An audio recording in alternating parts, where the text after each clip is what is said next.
ಎಲ್ರಿಗೂ ನಮಸ್ಕಾರ. ಇವತ್ತು ಯಾವ ರೆಸಿಪಿ ಮಾಡೋಣ ಅಂದರೆ ಎಲ್ರಿಗೂ ಇಷ್ಟ ಆಗದೇ ಇರೋ ರೆಸಿಪಿ ಅಂದರೆ ಉಪ್ಪಿಟ್ಟು. ಸೊ ಅದನ್ನು ಯಾವ ರೀತಿ ಮಾಡೋದು ಅಂತ ನೋಡೋಣ. ಬಟ್ ನಾರ್ಮಲ್ ಉಪ್ಪಿಟ್ಟಿಗಿಂತ ಇದು ತುಂಬ ಚೆನ್ನಾಗಿರುತ್ತೆ. ಒಂದು ಸತಿ ಟ್ರೈ ಮಾಡಿ. ಫಸ್ಟ್ ಒಂದು ಪಾತ್ರೆನ ಬಿಸಿ ಮಾಡೋಕ್ಕಿಟ್ಟು ಅದಕ್ಕೆ 1 ಬೌಲಷ್ಟು ರವೆನ ಹಾಕ್ಕೊಂಡು ಬಿಸಿ ಮಾಡ್ಕೋಬೇಕು. ಲೈಟ್ ಬ್ರೌನ್ ಕಲರ್ ಬರೋವರೆಗೂ. ನಾನಿಲ್ಲಿ ಬಾಂಬೆ ರವೆ ತೊಗೊಂಡಿದ್ದೀನಿ. ಇನ್ ಕೇಸ್ ನಿಮಗೆ ಉಪ್ಪಿಟ್ಟಿನ ರವೆ ಸಿಗುತ್ತೆ. ಸೊ ನಮ್ಮ ಸೈಡೆಲ್ಲ ಇವಾಗ ಬಾಂಬೆ ರವೆ ಬಿಸಿ ಆದಮೇಲೆ ಅದರಲ್ಲಿ 1 ಟೇಬಲ್ ಸ್ಪೂನ್ ಕಡಲೆಬೇಳೆ ಹಾಕ್ಕೊಂಡು 2 ಟೇಬಲ್ ಸ್ಪೂನಷ್ಟು ಉದ್ದಿನಬೇಳೆ, ನಂತರ ಕರಿಬೇವು ಮತ್ತು ಜೀರಿಗೆ, ಸಾಸಿವೆ ಎಲ್ಲನೂ ಹಾಕಿ ಸ್ವಲ್ಪ ಕಂದು ಬಣ್ಣವರೆಗೂ ಫ್ರೈ ಮಾಡ್ಕೋಬೇಕು.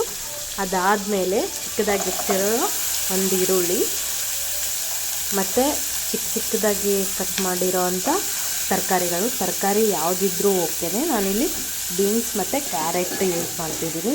ನೀವು ವಟಾಣಿ ಕೂಡ ನೆನೆಸ್ಬಿಟ್ಟು ಹಾಕ್ಬೋದು, ಚೆನ್ನಾಗಿ ಬರುತ್ತೆ. ಒಬ್ಬೊಬ್ಬರು ಶೇಂಗಾ ಹಾಕ್ತಾರೆ, ಬಟ್ ನನಗೆ ಶೇಂಗಾ ಹಾಕಿದರೆ ಇಷ್ಟ ಆಗಲ್ಲ. ಸೊ ಅದಕ್ಕಾಗಿ ನಾನು ಇಷ್ಟೇ ಹಾಕ್ತಿದ್ದೀನಿ.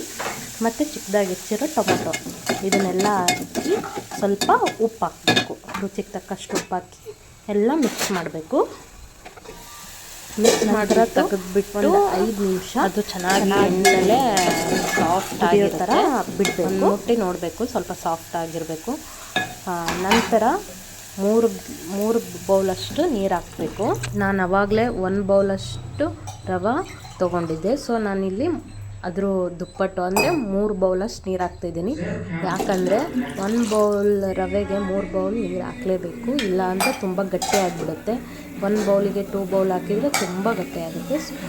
1 ಬೌಲ್ ರವೆಗೆ 3 ಬೌಲ್ ನೀರಷ್ಟು ಹಾಕಬೇಕು.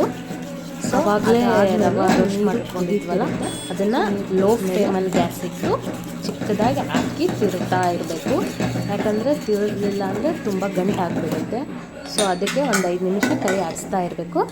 ಆಮೇಲೆ ಅದನ್ನು ಮುಚ್ಚಿಬಿಟ್ಟು ಲೋ ಫ್ಲೇಮಲ್ಲೇ ಒಂದು 10 ಮಿನಿಟ್ಸ್ ಬೇಯಿಸ್ಕೋಬೇಕು. ಅದಾದಮೇಲೆ ನಾರ್ಮಲ್ ಉಪ್ಪಿನಲ್ಲ ಈ ರೀತಿ ಒಮ್ಮೆ ಉಪ್ಪಿಟ್ಟು ಟ್ರೈ ಮಾಡಿ ನೋಡಿ, ತುಂಬ ಚೆನ್ನಾಗಿರುತ್ತೆ. ಅಂದರೆ ಈ ರೆಸಿಪಿ ಇಷ್ಟ ಆಗಿದ್ದರೆ 2 ಬೌಲ್ ಚಾನಲ್ನ ಸಬ್ಸ್ಕ್ರೈಬ್ ಮಾಡಿ ಸಪೋರ್ಟ್ ಮಾಡಿ. Thank you.